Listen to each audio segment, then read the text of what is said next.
Welcome, all you business geeks, to the Business Geeks Podcast, an entrepreneurial show where three friends geek out loud and proud on everybody's business. I'm Super Joe Pardo of superjoepardo.com and indiepodcasters.com. I'm joined by my two wonderful co-hosts, Jennifer Crawford, the co-founder of Sparent.co, and Samantha Riley of SamanthaRiley.global. This week, we are talking about the MVP, not the person at the end of the game who's the most valuable player, but the minimum viable product. And I'll just say, I thought it was minimal AL at the end, viable product, and was actually surprised after I had wrote tons of notes with minimal viable product in it. I was surprised that I apparently was spelling and saying it wrong. Though surprised to no one else apparently for me to spell or say something wrong. I don't blame you. It's a very yeah. You picked it up. It doesn't matter. It's all picked up. Yeah, right? You picked it up, make a change, and do it. So Jen, how are you feeling this week? How's things going in Sparent.co world? Sparent.co world is good. Everything's great. We're very, very busy, which is nice. Woo. And did I tell you guys about the burpee challenge, my self-imposed burpee challenge? You did mention it. I did mention that I wouldn't be joining you. How's it going? Did I miss it? It's going. So I've been adding a burpee a day. Started with one burpee and then I add. So today is my 50 burpee day. Woo. Whoa, that is awesome, that is a lot. Jen. That's a lot of burpees. Are you taking breaks at 10, every 10? You take a 20, it's pretty much break? Yeah, I do them all at once, but not I can do 10 to 12 and then I've got to catch my breath and then I'll do 5 or 6 and then catch my breath, kind of like that. So, but it doesn't take as long as you would think. I might need some advice because I don't know when to stop. I don't what do I do? How far do I take this? Because at some point I'm going to be at 100 burpees and so then I think when I was looking it up, it was something do 10 burpees and then do 9 burpees and then do 8 burpees and then and take a break and then do 7 burpees. So whatever those numbers added up would equal is probably where you should stop. I think if I had to guess. Past that, right? Now, how many is that? 10 plus 9. I don't know. Let me pull out my calculator. Lots. It's too many. Lots. I'm just gonna keep going and see what happens. 55. Good work. 55. Good work. Yeah, no, that's awesome. That's great. And how's things going on the southernmost part of almost southernmost part of the planet? Almost, not quite there. Good. We ran Leon and I ran our final event for 2020 last week. So I was just saying to Jen, I spent the weekend doing lots of sleeping, lots of reading, spent a lot of time at the beach because, of course, we're heading into summer here and the weather is beautiful. So very, very nice weekend and now ready to hit another week. That's awesome. You had a successful event? Everything went well? It was awesome. It was really good. Oh, well, of course. There's always tech issues when you start. It doesn't matter how many hours of testing you do until what hour of the evening, something still goes wrong the next morning. I'm sure I'm not the only one that happens to. But it doesn't matter. Everyone was good. It was really good to get it done. How about you, Joe? How's everything in Super Joe Pardo world? Well, it's looking more and more like lockdown season again. I thought that was a once a century kind of thing, but apparently it's a twice in a year kind of thing. So it's not great. In fact, somebody at one of our local schools where our kids would be going just tested positive for the virus as well. So that stinks. Business wise, I'm launching a new business series on YouTube that I'm looking forward to, which is called Business Coach Reacts. It's taken an immense, an incredible, huge, as some people would say, amount of time to get the setup right. Though, as our friend to the show, Eric Hunley, reminds me of Abraham Lincoln saying something to the effect of, if you give me 6 hours to chop down a tree, I'm going to take 4 hours to sharpen the knife. I have taken more than 4 hours. I've taken several days to get this dialed in the way that I want it to go. But once it's set up, I should be able to crank this series out very easily and with ease. So I'm looking forward to getting that out into the world, hopefully in the next day or two. So fingers crossed to see how it rolls. Thank you. I'm excited. It's great. It's a lot of fun. I don't know if did either of you really get to watch it at all? The test video I sent you? I did. I'm so guilty. Yeah. I forgot you sent it to me. I have not seen it. No problem.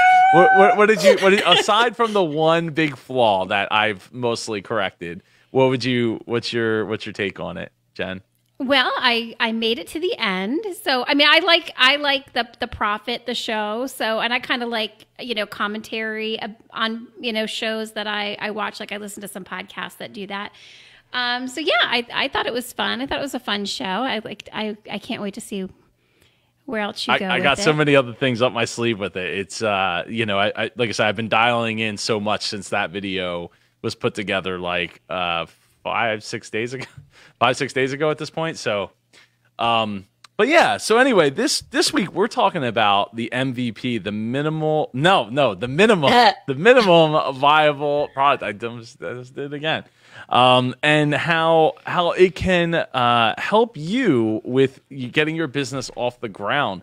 Everybody likes to say like, oh, it's just easy. I'll just invent some idea and I'll just magically find my way into the Shark Tank, floor, and I'll get $1 million, and then I can build my product out to the way I want it to be. And it's like, well, no, that's not a good strategy. And it doesn't even matter if it's Shark Tank, right? It could be any kind of investor. I'm not a big fan of going out and getting investment money for businesses. I think there's a certain types of businesses I think fit that model, but really you're putting yourself into like a box of like, oh no, I hope that everything works out the way it's supposed to because I'm spending these other people's money, and it's literally like I'm laying on the bed, head on the pillow, and there's like a giant boulder of money sitting on my head at all times. And if it's not that way, well, then you've made a mistake, and so has the person investing in you at that point. I know I've got a friend that got some investment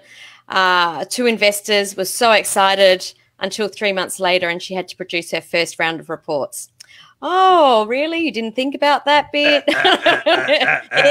Exactly. You are owned. Oh, that's terrible. That's terrible. Have either of you taken investment money before? Nope. No. Only Yeah, from my I bank. have not either. I haven't. Well, yeah. I haven't needed. I haven't really needed to. I mean, the whole reason to take investor money is to accelerate your growth, right? So I think too many business owners in general are very impatient people. I was like, I love a slow growth, early profit and slow growth. I don't think there's anything wrong with that. Like get your business systems and operations, and the foundation of your business solid, and then scale from there. And, it takes a little bit of time to do that. I think, with these big influx of investment money, like you said, Joe, most business owners don't know what to do with it. They're irresponsible with it. They tend to spend it frivolously. I've seen that a lot. Every time you go into a cool office space and they've got nap pods, I'm like, that's somebody who spent somebody else's money, foolishly. Exactly.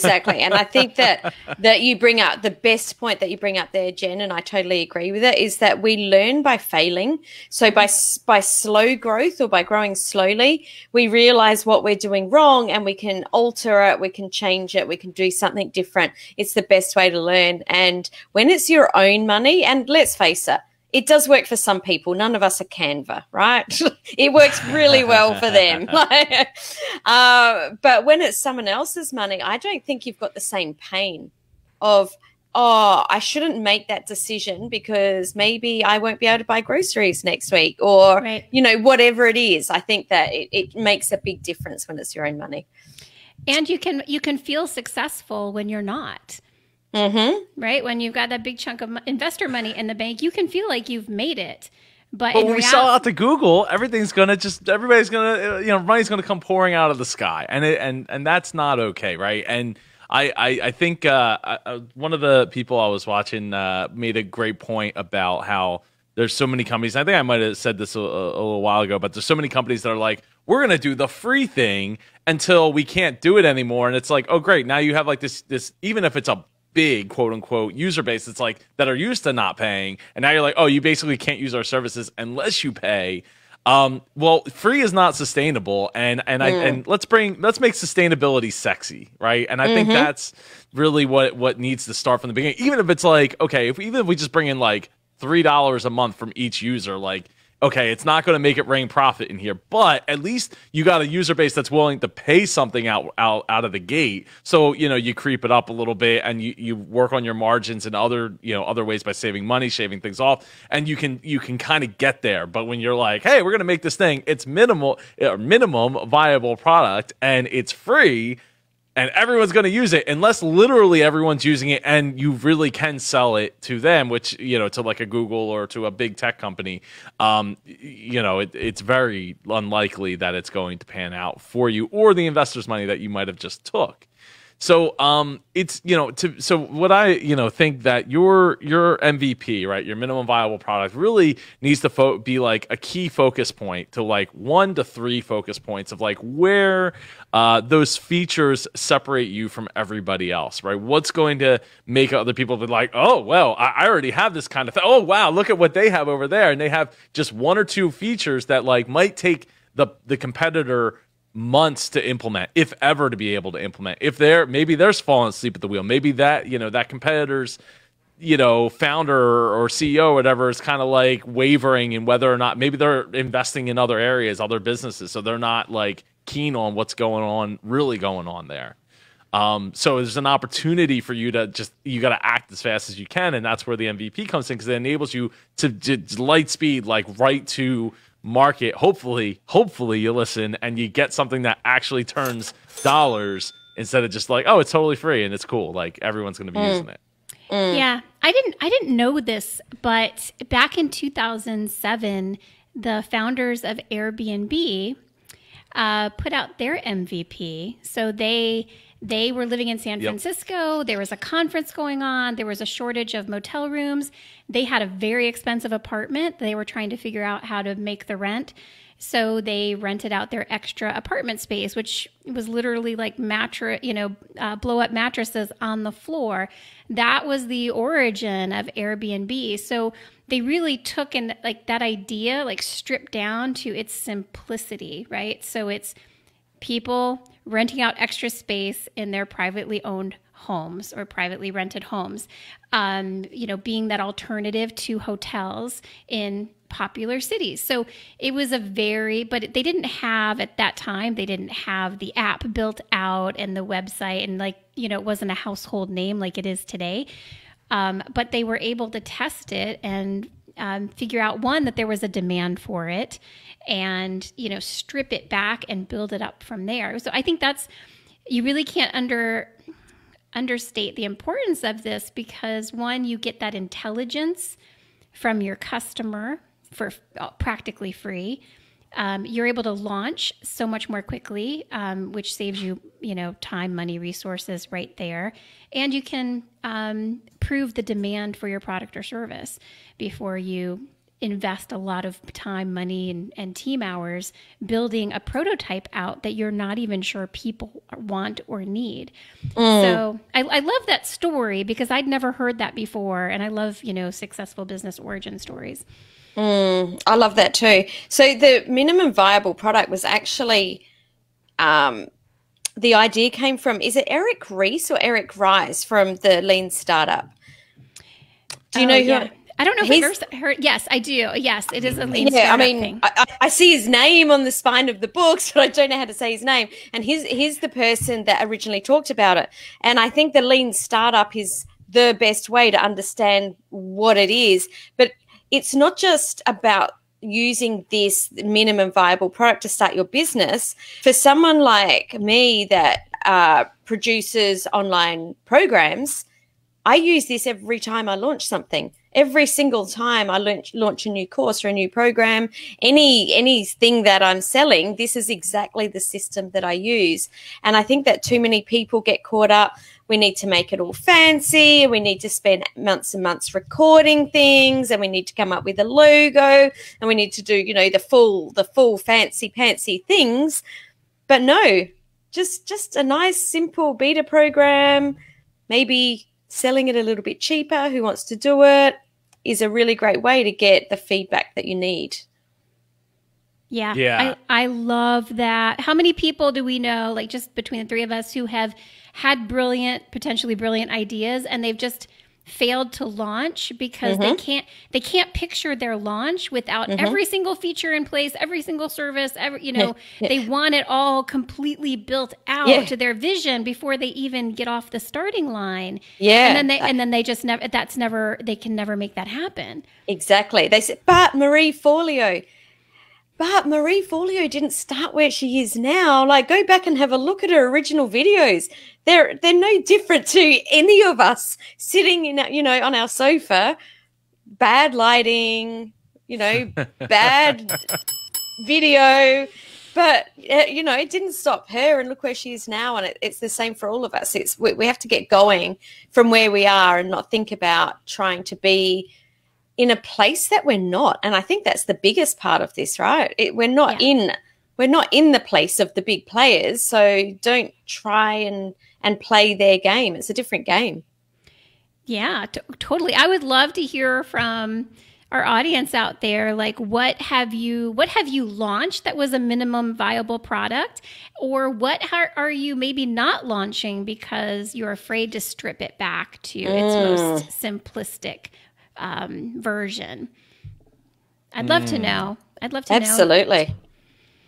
Yeah. I mean, to me, it's all about getting the validation for the product, the time that you're going to be investing in it, right, and the money you're going to be investing in it, and it's again, ideas are cheap and plentiful, but the ones that actually can get validation, and as Sam was saying, like, a lot of these people that create these courses, whether you know the people that are doing them or not, like, a lot of times they're asking the question, like, would you like to learn X?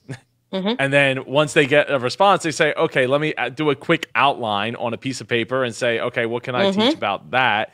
And then they say, okay, I'm offering this course, and I put together a landing page, and it's it's $99, $999, it's $9,999, whatever it is. They put it together as once they start making the sales to do so, and they're not like putting in those hours to create those things, and then saying, oh, well, I hope this sells. Like, I hope this turns out to be a good thing. I think it's also important to not get sucked into going back to like the one to three key features. It's important to not get sucked into creating too many features out of the gate, bogging down your development time. I mean, we see this all the time in like the video game world, where they're like, hey, we got this idea for a game, and it's like, okay, it's going to release at the end of the year, and this is like January, and then all of a sudden it's like, well, everybody got on board and was like, and this, wouldn't it be really cool if? And then next thing you know, it's like, well, now it's next year at Christmas time. And then, by June of next year, they're like, well, because they keep adding more features. They keep, developing it further and further. And they're burning up somebody's money, whether they know it or not, or whether you realize it or not. So, and then the other problem is creating too many features and like making it too expensive in the ways it doesn't need to be too expensive. Like, oh, well, if we add, we make this pen and then we add metal to it instead of plastic, it'll only add like 30 cents to the cost and blah, blah, blah. But like 30 cents extrapolates out to like, okay, now it's a $30 pen. There's a market for that, and there's a market for a $300 pen and a $500 pen. But was that who you intended when you asked the question, who wants a fancy pen at a cheap price, at a $5 price or a $10 price, at a zebra price versus like a what's that, cross pen? A cross pen? Like, yeah. I have no idea what you're talking about. You don't have cross pens down there? Well, we may do. I just don't know what it is. It's all like the Australians are going, pen. Oh my gosh, Sam, I can't believe you don't know what that is. You don't have a cross pen? I have no idea what that is. These are pretty inexpensive, but they do definitely go up in price. They have some really expensive pens, but I've never. I don't think I've ever. Actually, I might have a cross pen somewhere. I think it was given as a gift. Yeah, So I was gonna say, it'd be silly for me Yeah. to buy a cross pen because it would be lost. Like It looks to me just like a Parker pen. Yeah. Yeah. Yeah, Please- I please like don't my buy me a G2, fancy my Pilot pen. G2s. I mean, they're yeah. Oh, see, There's I'm the workhorses. person that keeps the pen all the way till the ink's gone. Well, I'm better at it now, but I'm using these Flexion pens for my Rocket book. Uh-huh. So, yeah, I go through. They them don't pretty last very long, No, by the way. they do not. They do not last long at all. No. But anyway, we divert. We digress. I know you were saying just then, Joe, about you can launch something quickly and you can get the landing page up and blah blah blah. I think that even minimum viable products, you can do it without getting even the landing page up. Usually, sometimes when I launch a program, I'll do it just by reaching out to my list and having conversations with them. Yeah. Yeah, we absolutely. went down this battle before. You should go back and listen to that episode where we talked about is the website actually important when getting started with your business. I forget which episode number that was, but I believe it's back there was in a the catalog. disagreement on that episode. I would say so. Yeah. There was. Now I'm not going to go down. It's not worth it. It's not worth it. Can we start numbering the disagreements? I would like to have a My goodness, what are we log. up to? 1,563. Somebody's going to have to go back. At some point, we will have to get somebody to do a Wikipedia for our show and point out all the things that happen, like the disagreements and the different companies that are brought up and all that, and like link to the shows in that regard. That would be good. Let's see what else was there. So to go, all right. So another thing to go along with the key features, right, is thinking about what single main problem is your MVP going to solve, and knowing how to market that. Like, there's because it's easy to get. Again, I've probably have said this a million times. Like, we don't have Coca-Cola money, right? Like to market to like 20,000 different subsets of people with different marketing messages and things of that nature. You have what you have, and you're working with what you're working with. So, finding that one central problem with, that your product or your service is going to solve, and then finding that one central set of people that mostly have that problem, that you can write out specifically to is very helpful, because people don't have great imaginations. There's maybe like 5%, 10% of people out there that will have the imagination to be like, I know this is supposed to be for this thing, but this would really solve my other problem that they're not talking about. And it's like, yes, maybe that's the case, but very, small subset of people are going to A, be in position to see the message, and B, make the connection to the problem that they have and go forward with it. Absolutely. You need to know your ideal client inside out. Well, Yeah. not technically inside out, but you need to know what they're thinking.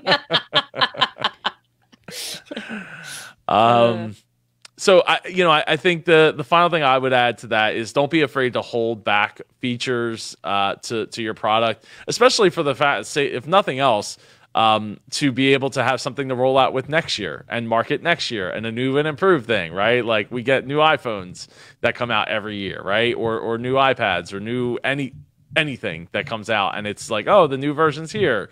There's always going to be something else to improve upon. And I would also say maybe impose some impose those deadlines for yourself, because you might not have deadlines otherwise, because you're like, oh, well, it's kind of whenever, especially if I'm just getting started and I work in my own, I work in a 9-to-5 job. It's like, impose some kind of deadline, set those goals on deadlines, so that you can be like, oh, well, I want to get these 4 other things done, and if I hold it back, I might be able to get them in, but are they really solving the one main problem that I'm solving? Or is it adding or taking away from the 1 to 3 key features that we're bringing to the table that nobody else is doing right now? Yeah, I hear what you're saying. I like this MVP idea for another reason. And that is because I think it could also serve as sort of a guiding post, even as your business develops. Because another struggle I see with more mature businesses is they sometimes will overcomplicate their product line or service line. And it gets so complicated. There's so many levels and packages and offerings that it actually ends up confusing the customer. And I know why they do it. They're basically, you know, as business owners, we're not sure what people want, right, from us. So we throw everything at the wall, and then we're like, we put the responsibility of our prospects. We put that responsibility on them to tell us what they want, but what happens is we end up just confusing them, and then they don't want anything that we're selling. Yeah, confused customers do not buy. So I'm always like, I'm just a big fan of simplicity in business. I think it's just, it's easier to market. It's easier to communicate what you're selling, and your customers, you know, it's easier for them to understand who you are as a business and what you're offering and what your value is to them. So I think that MVP, if you start there, then you can always start like kind of stripping back a little bit when things get a little bulky or unwieldy in your business. You'll always have that guiding light, you know, to focus back on if things start getting overly complicated. Love it. Thanks. I love it too. Yeah, definitely. Share love. Thank you muchly. I also, you know, from a cost perspective too, right? Like, again, putting yourself back in that position of like, what can I do at the cheapest, you know, solution to the problem here is usually the best. And also what you were saying about like too many packages and things, like, again, we're not Disney, right? So we don't have, endless amounts of surveys coming back. Now, you should be sending out surveys, but you're not going to get, you know, tens of thousands of surveys back with like all this extrapolated data to be like, oh, this is what we need to be doing. But if you can get 10 surveys back, 15 surveys back, you can start to build a case for why you should add another feature to it, or why you should go in a different direction or something to that effect. So I think that definitely. Oh, Nick, what's up, Nick? He says, how can someone do something like this in the contractor space, in the trades? It's a great question. Well, I mean, go ahead. No, I was going to say, well, that's just sort of come up very quickly, but the first thought that I would have is, what sort of packages can you test just to see whether it sticks or whether it does, and reaching out to your list again. I know, Joe, you don't like that, but I thought I don't like it. No. That's not. I love it. I love it. Excellent. But reaching out to past customers and saying, you know, I've got this new package that is for this specific type of person. So maybe, I know Nick's a painter, so, you know, it's specifically for people that, you know, haven't painted their entire house for 10 years, and it includes all of this and the, and the exterior and the interior. And, you know, I just want to see if it's something you're interested in. That's a very first thought that's just come up in my head. Yeah, that's a great idea. I would just do one room, because basically, Nick, what you want to do is you want to get in their house, because once you paint, all you got to do is paint one room, and paint one room well, and they will then hire you to do the rest of the house. So it's like, I would do one room, any room, for one flat fee. I wouldn't even be picky about the size of the room. I would just be like, one room, $199. Anything. Just tell me what room to paint and I'll paint it. Because it's true, like painters, like, they're not all like Nick. They're not as good as Nick. They're not all as like, they don't pay attention to detail always. They don't always get the lines just right at where the ceiling meets the wall. So we have a great, a bathroom promo. Yeah, that's cool. We have a great painting company that we love, and we love paying them, and we love having them come paint for us, because they're great. They do a great job, and they're not outrageously priced. So that's just having now I'm sitting here, I'm having all sorts of thoughts. So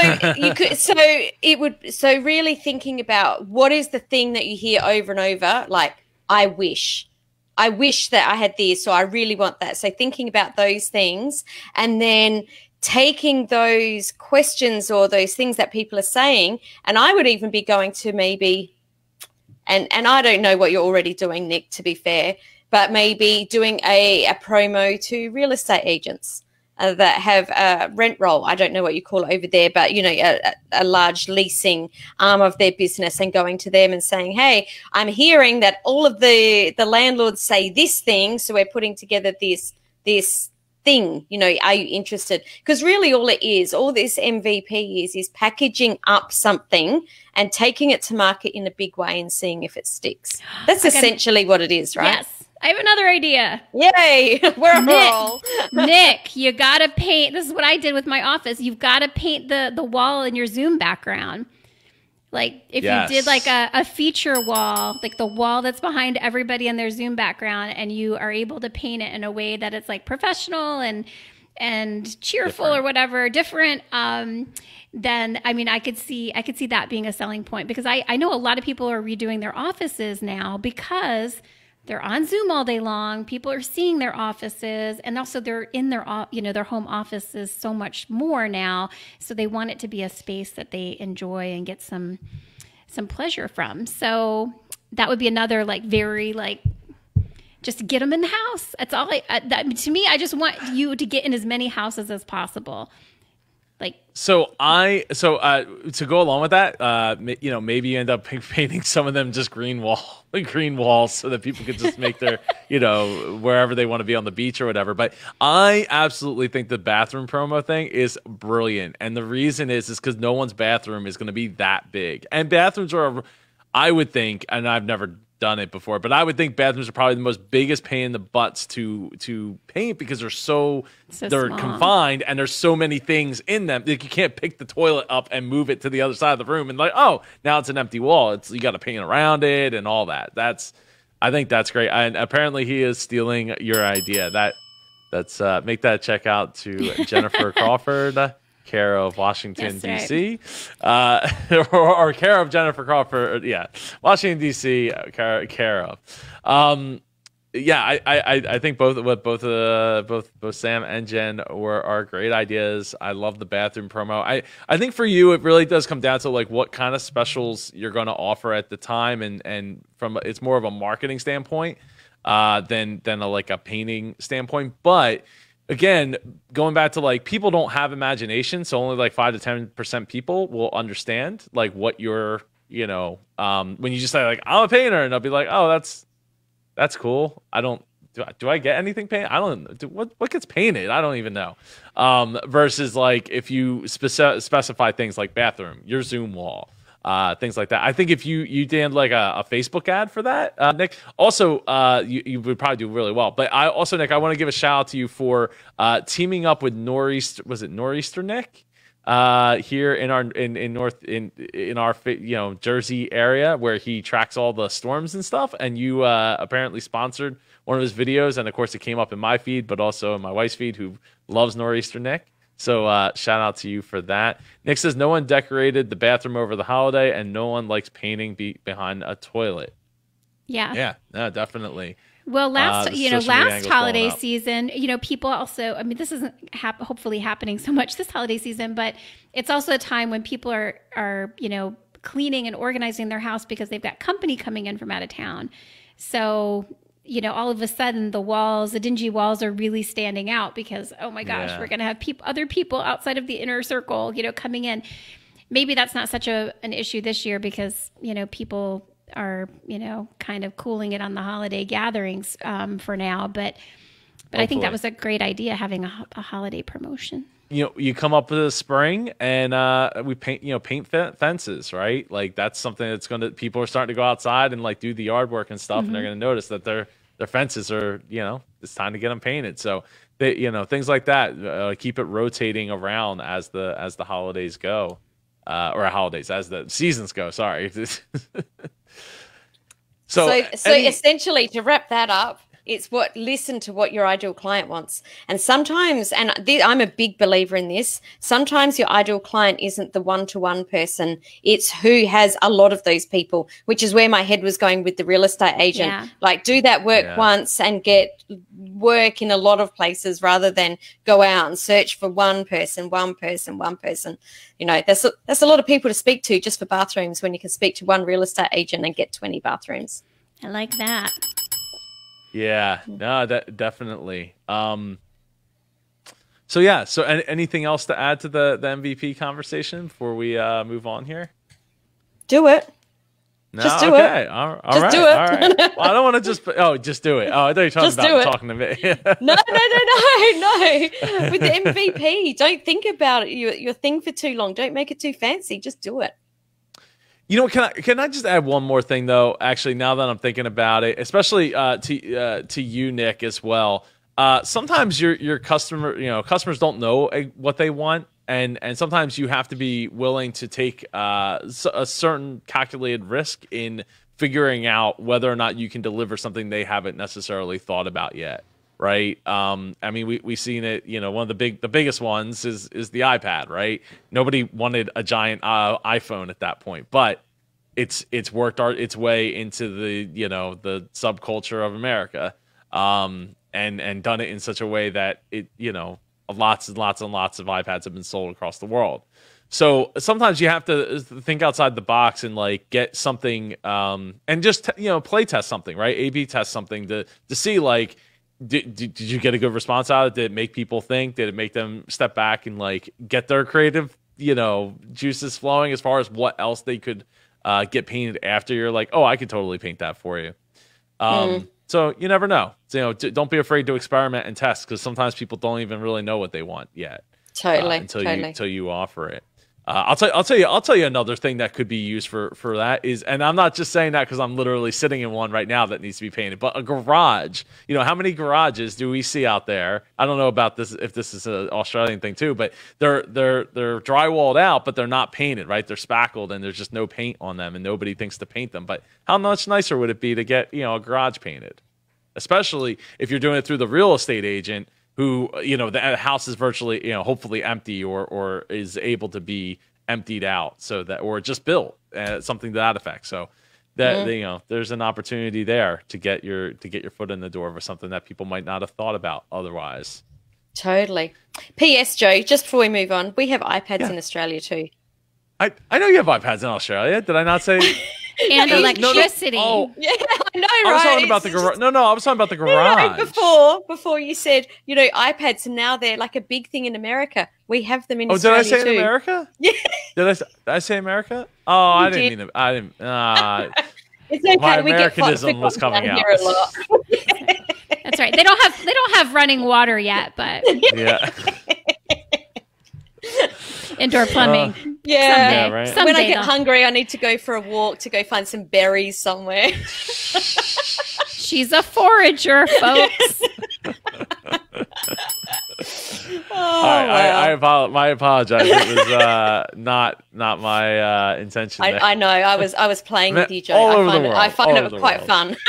It's our international humor segment. Well, wait a second. They when they release new products, they don't release them to the whole world at the same time. So, just saying. No. Have you guys gotten iPhone 12s yet? Is that a thing? So I ordered mine 4 weeks ago. They said it would be here within 2 to 3 weeks. Last week I got an email saying we'll be shipping it the week of the 29th of December. First world problem, but I was a bit annoyed with that. Don't lie to me. Just tell me that right from the beginning. Oh, anyways, that sucks. I'm sorry. My iPhone 12 is crying for you. I bet it is. Joe always has to have the most recent of everything. Not necessarily. But tech is something that he really enjoys. I know. I think It's my it's okay for everyone to have something that they really enjoy. You're only as old as your phone. I always say that. You're only as old as your phone. Oh dear. Yeah, I need a flip phone then. If I want to be able to drive. Actually, yeah, I guess a StarTAC phone. Anyway, I'm gonna Moving on. Moving on. Speaking of cell phones, so what's grinding my gears this week? While I do have the iPhone 12 Pro here, I am annoyed with my carrier. My carrier being T-Mobile. I've been with them for 6-7 years now.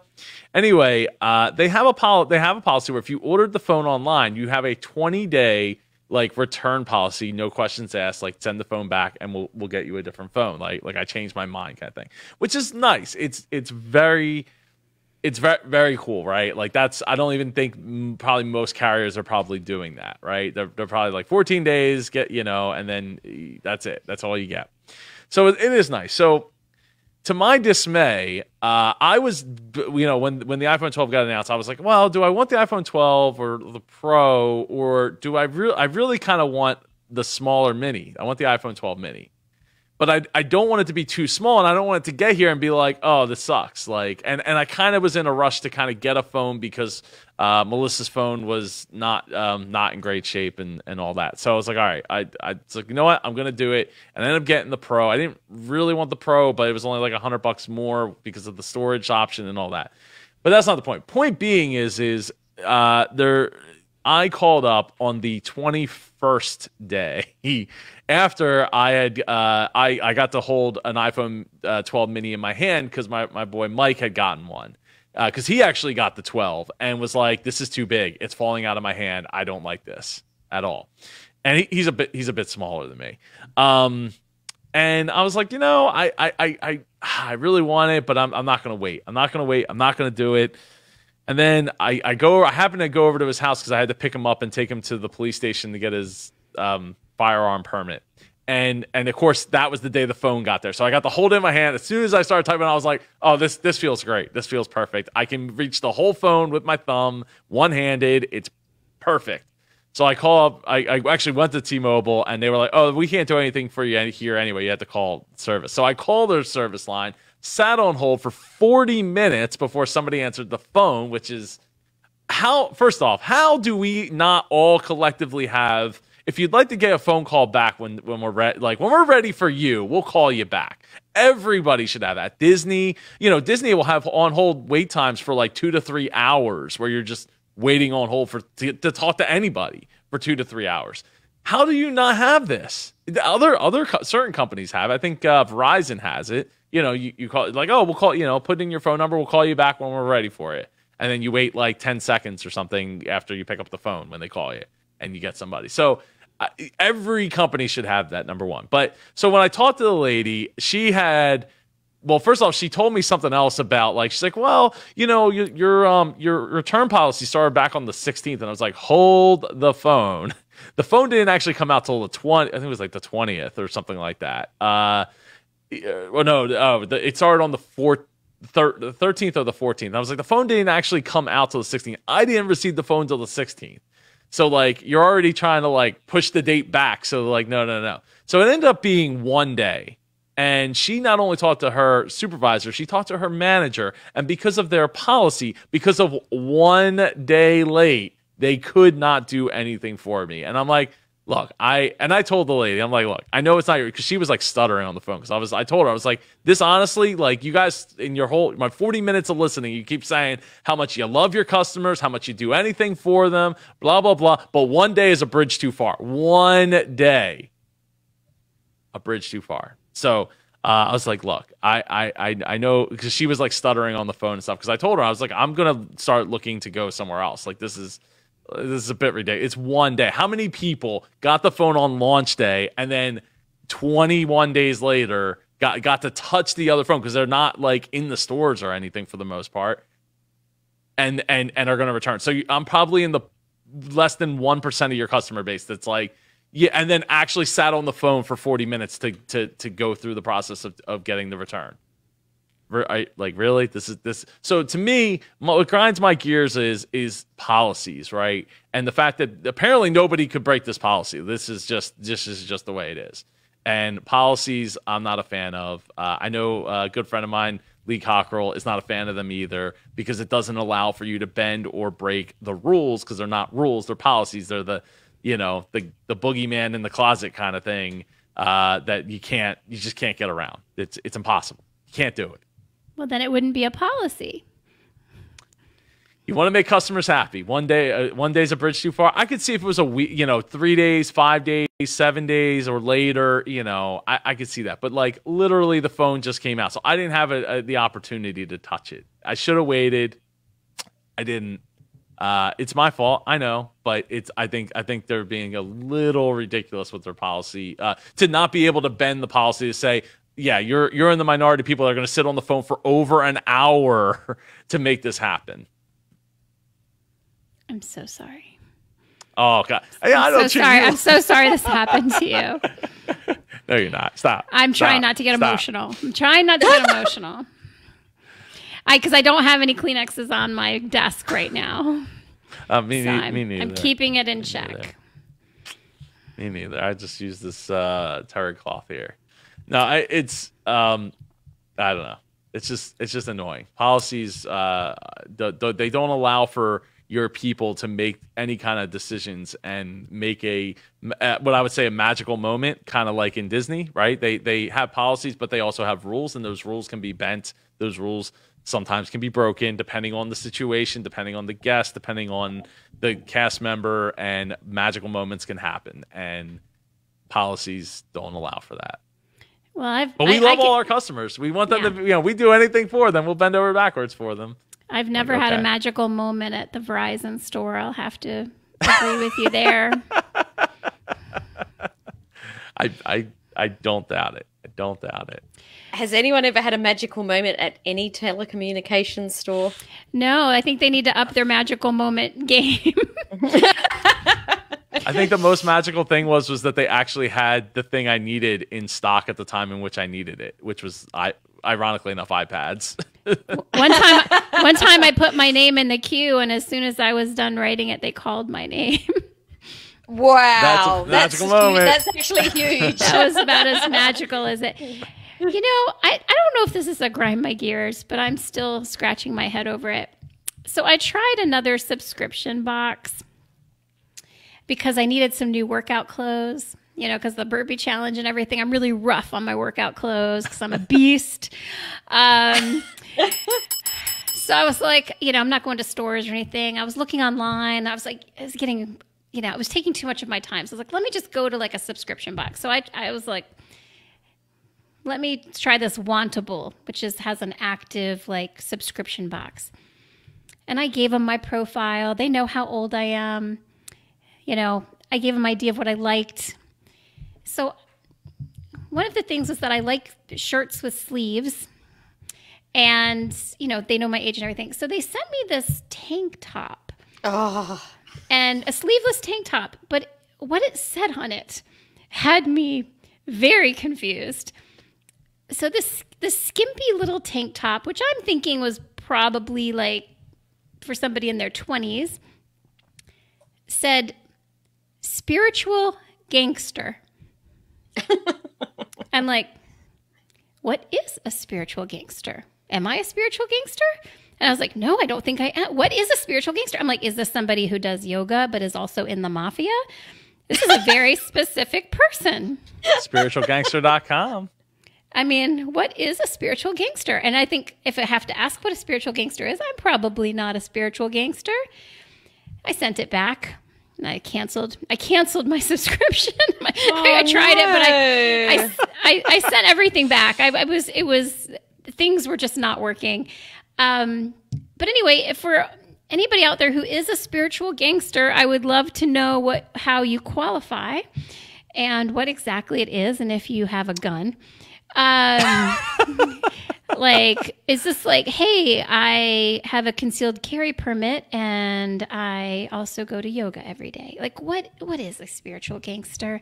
All I know is I am not one. That's all. I love the idea of a subscription for workout gear. I didn't even know that was a thing. And it probably isn't in Australia, Joe. We have iPads, but not subscriptions for workout gear. How are you going through so many workout clothes? Like I've had the same, like most of my running shirts I've had for like going on like 9 years now. Oh my goodness, my stuff does not last that long. It goes through the wash multiple times a week. Well, let me back it up a little bit, give you the more accurate. No, I do. I wear the same. I have like one or two like workout items, but I work out like pretty much every day, and I'm always wearing the same thing. I mean, I wash it and everything, but I have to wash it a lot because I don't have a lot of things in rotation. And then they're always all black because it's slimming. And, for the mirror, is that what you're worried about? What the mirror is going to say back to you? Your reflection? I don't know. But I was just like, if I had a few things to choose from and maybe, something with like a little color that would help inspire me a little bit more. And I was just kind of getting sick of wearing the same old thing. So that's why I was like, a subscription box might be great because I could sort of build up my pieces until I kind of have enough and then stop. Again, this is, very first world problem. But I'm sticking with my Stitch Fix. I've been a customer of Stitch Fix for a while, and I'm very happy with them. And they do have they're starting to build in some more athletic, pieces. So anyway, that wasn't really a grind my gears. It was more of like kind of is like listen to your customers. I mean, they should have known. I think they should have known. I know that we're just getting to know each other, but I feel like they should have known from what I told them that I was not a spiritual gangster. It seems like a pretty polarizing thing to send somebody. They could have just sent a shirt with a color, like it didn't have to be. You don't have to put words on my clothes. You don't have to. That's a checkbox, right? Like when you're filling out the form, like, do you want words, being broadcasted to the people in the gym or your reflection in the mirror? Yeah. Like, I don't do mornings. No, you don't need to put that on my sweatshirt. No, I do mornings quite well, actually. Thank you. No. Oh, man. Okay. I'm sorry. All right. We can move on. So who's getting my lunch money this week? It's kind of crazy. I actually had to call 2 customer service companies in a week, which is probably a record for. It's not a record for me, but it's a record like in the last 5 years. I feel like you're always on the phone with a customer service rep. Mm-hmm, mm-hmm. Like really? I think half your life is on the phone with customer service. It sounds like it, doesn't it? Yes. I don't think I did. Yeah. When's the last time you heard me call a customer service? Every episode. Pretty sure. Yeah, I would agree with that. Really? Every wow, episode. I guess I haven't. Yeah. Wow. Yeah. Okay. That'll have to go on the Wikipedia page too. I'm worried that every business in New Jersey has heard from you at one point or another. So anyway, remember the pool company? I remember the pool company got an earful. Yeah. I forget what that was about even. And the drywall people. Mm-hmm. They definitely the drywall never called people. Me back. Oh, and then I called them and they're like, just call somebody else. It's like, okay, good job. Anyway, go, I'm sorry. Go ahead. Anyway, what customer service rep had the pleasure of your time this time? So I was only on the phone for maybe like 10 or 15 minutes or something like that. And only 3 or 4 of those were waiting on hold. But as both of you know, I've had issues with my Stream Deck thing with the button, the button pushing thing for all this, like the button stick. Mm-hmm. And I had like random like dinging or random like the punching button going on for a while there. Didn't sound like punching. That's not. It sounds like a whip. Punching sound. Oh well, it's better. It's the closest thing to punching. Yeah, I thought it was a whip as well. No! Please don't hit that button again. Oh, jeez! You guys beat me up all the time. But put tape on it. Anyway, I was trying to use it to its full, like I was trying to use all the buttons, and apparently one of the rows was like stuck, and when you would like kind of press on like the outside frame of it, it would like activate the buttons like randomly, and it was not good because I had like record and I had stream buttons on there, so like it was like turning off my recordings when I was doing stuff with Ava in Minecraft, and it was not good. So I called them up and I was like, all right, I needed to get some kind of fix here, and they were like, okay, can you just walk through like 2 things? And I was like, okay. They're like, all right, can you just take a video of it doing it and send it to us, and we'll replace it with a brand new unit. No problem. Even if you can't replicate the problem in the video, it's fine. We believe you. Because he first said, was like, well, can you plug it into another computer and like, can you do this? And I was like, dude, I'm hitting the outside the frame of it, and you can see the buttons lighting up. That's not a it's not a computer related problem. That's a hardware problem. So anyway, they're like, yeah, we'll totally send you a new one, no problem. And they sent me a prepaid label, and I sent it off, and they're like, we'll ship it within 2 days of receiving it, but it's a 3-day label. And they ship me, by the time they ship it back to me, like it's probably gonna be like a week before I get it. But I had to go and buy another one in the meantime, so I will return the new one once I get that one. Which sucks, but at least I have one, and they were easy to deal with. If you're looking for what a pro streamer setup should look like, this is apparently what it should look like. With lots of lights and a green screen and it's lots of lighting dark. everywhere. Very dark. Yeah, well, mine's kind of dark too. I've been meaning to add a couple extra lights in the back to kind of light up the background a little more, other than the blue. But yeah, so they're getting my lunch money because I bought the new one, and guess what? The new one doesn't have any sticking buttons. It doesn't have any problems, and it works just right. So I'm not even going to try the new one that they're sending me. I'm just going to take the brand new in the box, take it right back to the store, and call it a day. Well, I'm glad that got solved. Are you sure you didn't spill anything on the old one? No. That make it sticky? What, water? All I drink is water. Nah, I definitely didn't spill anything on it. All right. I had to ask. Yeah. No, they didn't even ask anything like that. They were just like, yeah, because I Googled it, and other people had the same problem. Like, it's not like a uncommon thing.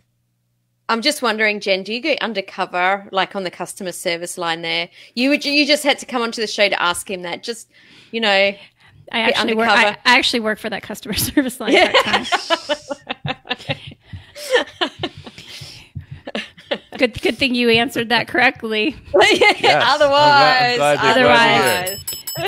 Glad to hear it. Yeah. So anyway, that's my who's getting my lunch money this week is Elgato, because they make great high quality products, and they had a defect, and I should have probably returned that one when I first noticed that it was a sticking button, but I just figured, whatever, it wasn't a big deal. Leon is a fan of Elgato. He's a tech person like you, Joe. He just loves this stuff. He spends his whole weekend in my office setting things up. As long as he doesn't call me in to watch, I'm okay. Yeah. Well, Joe, I think, speaking of Leon, he is our editor for anybody who doesn't know. So thank you, Leon. Did he get a new name or anything, or a website? Yeah, yourpodcastconcierge.com.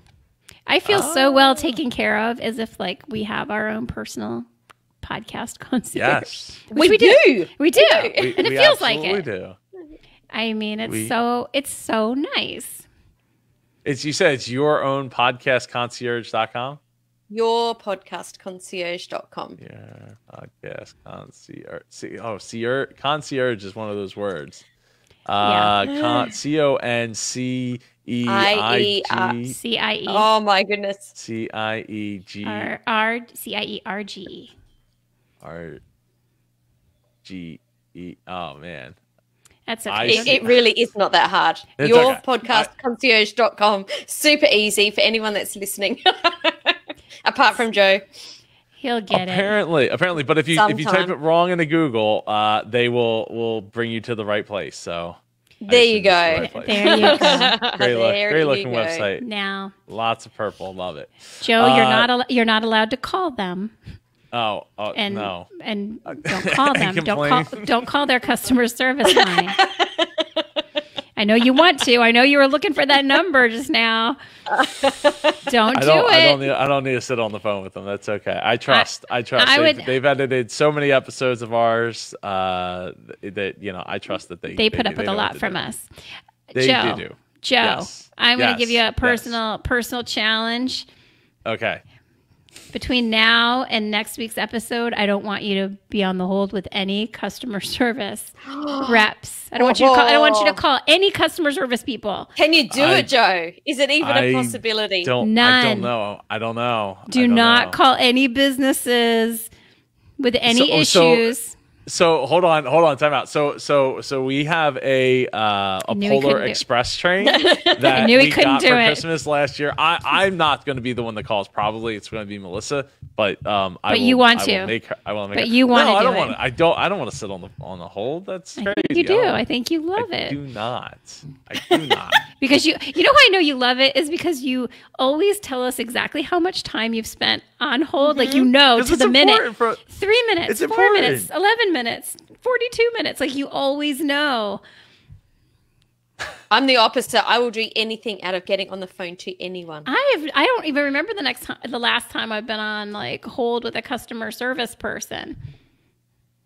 I mean, I don't usually want to. It's just sometimes it's the best way to get things done. It's like the phone is drawing me. And now the Polar Express thing. I got to call Santa Claus. Like what?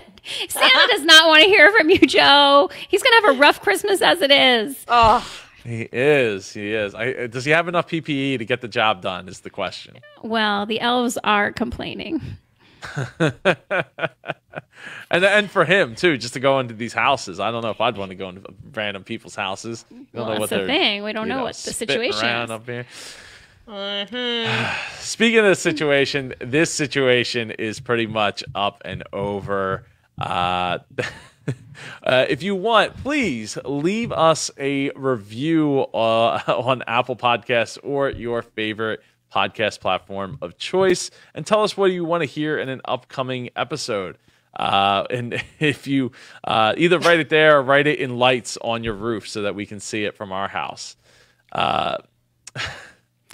Nick says, Joe, I got your back. What is this? I got your back, thanks, Joe. Nick. I appreciate it. I'm tired of getting beat up. Like it just. Right. It's not a whip. It's right. It's a whip.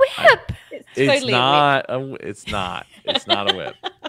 It's like Batman. It's like the original Batman, like the boom pow, kind of. Anyway. If you've enjoyed this episode of the Business Geeks podcast, share it with the business geek in your life. Send us your questions and suggestions to questions@businessgeekspodcast.com. Catch us next Monday, 3:30 p.m. Eastern Standard Time, and Tuesday, 7:30 a.m. Australian Eastern Daylight Time. For Sam and Jen, I'm Super Joe Pardo. We hope you have a great week. Take care.